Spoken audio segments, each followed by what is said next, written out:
So basically, counterfeiting is fraudulent and illegal activity, and counterfeiting can take many forms, right? It can take the form that, something that's relatively benign, where let's say someone fakes up a Gucci handbag and tries to sell it, pass it off as a real one.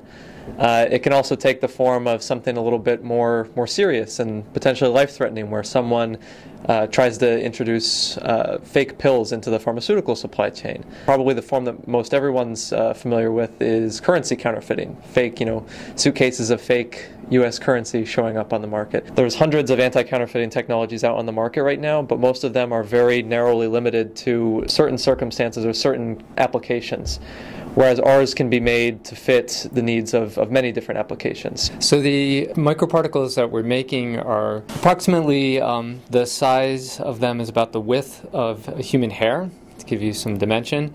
And then when you zoom in on each one of these particles, it has individual stripes.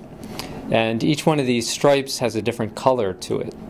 And so it's simply the combination of the number of colors and the arrangements of the stripes which gives the identity to the particle. So what we've actually done in this project is we've created a particle motif and then actually shown that we can manufacture these with extreme reproducibility, which is really important if you're going to put them into any commercial application, and then actually read them out with very low error rates.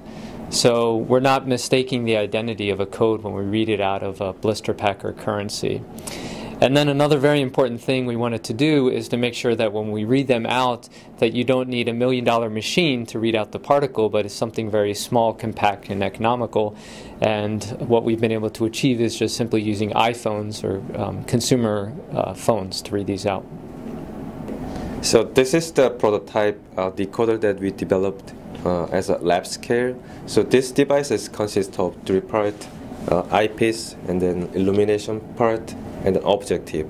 So we can easily attach iPhone to this device, and then we can see our particles. Okay, so how would this actually work in practice? Let's assume you had some currency and you wanted to find out whether or not it was authentic. So what you'd do is you'd take the device, you'd put it down onto the currency, you'd shine an infrared light source in through here, the light would travel down, illuminate the particles, which would then emit visible light. That visible light would travel back up through the lens, and a picture of the particles would be displayed on the screen of your smartphone. This is a lab-scale device. One of our future goals is to reduce the size of this down to something that can very snugly fit on the top of your smartphone. In the current state, these particles and the way we read them out are a very general platform for anti-counterfeiting.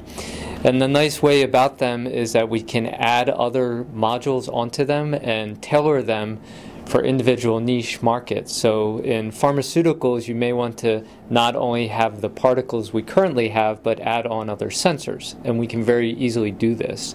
So I think what we're interested in the future is thinking about each one of these markets and how we tailor the particles to address the needs in the markets.